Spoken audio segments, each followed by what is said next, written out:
નસવાડી તાલુકાના હમીરપુરા પ્રાથમિક શાળાના શિક્ષક દ્વારા આદિવાસી વિદ્યાર્થીઓ પાસે શૌચાલય સફાઈ કરાવવાનો વિડીયો વાયરલ થયો। છોટાઉદેપુર જિલ્લો આદિવાસી બાહુલ્ય વસ્તી ધરાવતો જિલ્લો છે, ત્યારે સરકાર આદિવાસી વિદ્યાર્થીઓને શહેર જેવું શિક્ષણ મળે તે હેતુથી કરોડો રૂપિયાની ગ્રાન્ટ ફાળવે છે, પરંતુ છોટાઉદેપુર જિલ્લાના નસવાડી તાલુકામાં શિક્ષણ દિવસે દિવસે કથળી રહ્યું છે। ત્યારે જિલ્લા કક્ષાએથી શિક્ષણ અધિકારીઓનું કોઈ સુપરવિઝન નથી। અવારનવાર આદિવાસી વિસ્તારમાં શિક્ષકો ગુલ્લા મારવાના અને શિક્ષણ કથળી રહ્યાના અનેક સમાચારો મીડિયા દ્વારા પ્રસિદ્ધ કરવામાં આવે છે, પરંતુ જિલ્લા કક્ષાએ બેઠેલા અધિકારીઓ તારું મારું સહિયારું તેવા નોટિસ આપી ખુલાસા પૂછી સંતોષ માને છે। ત્યારે આ વિદ્યાર્થીઓ પાસે શૌચાલય સફાઈ કરાવવાનો વિડીયો કોઈ નાગરિકે વાયરલ કરતા આદિવાસી વિસ્તારમાં શિક્ષક સામે રોષ ફાટી નીકળ્યો છે। આ વિડીયો વાયરલ થતા અનેક સવાલો ઊભા થઈ રહ્યા છે અને જય આદિવાસી મહાસંઘના પ્રમુખ અરવિંદભાઈ ભીલના જણાવ્યા મુજબ આદિવાસી વિદ્યાર્થીઓ પાસે શૌચાલય સફાઈ કરાવવાનું કેટલે અંશે વ્યાજબી કહેવાય।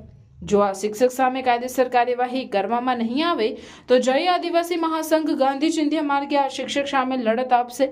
આ શિક્ષક સામે આદિવાસી પ્રજામાં રોષ ફાટી નીકળ્યો છે। હવે એ જોવું રહ્યું કે શિક્ષણના ઉચ્ચ અધિકારીઓ આ શિક્ષક સામે શું પગલાં ભરશે। તાલુકાના હમીરપુરા ગામની પ્રાથમિક શાળામાં જે શિક્ષક છે એ બાળકો જોડે સંડાસ બાથરૂમ સાફ કરાવે છે, તો ખરેખર આવું કૃત્ય કરવું કેટલા અંશે વ્યાજબી છે। અમે અમારા આદિવાસી બાળકોને ઘરે પણ અમે આવું સંડાસ બાથરૂમ નથી સાફ કરાવતા, તો આ એક શિક્ષક એવો વ્યક્તિ છે કે બાળકો જોડે સંડાસ બાથરૂમ સાફ કરાવે છે।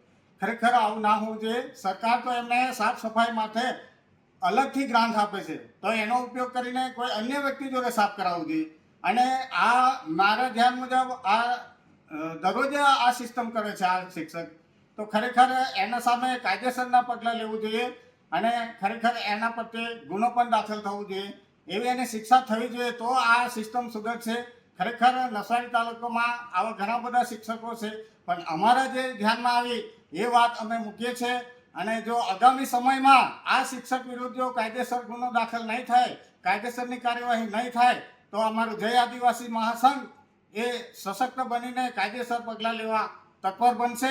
એ સંડાસ બાથરૂમ સાફ કરવા માટે એ જે પ્રવૃત્તિ કરે છે એ શિક્ષક તરીકે, ગુરુ તરીકે એને પોતે શરમ આવી જોઈએ એને કે અમારા નાના બાળકોને આ પ્રવૃત્તિ કરાવે છે।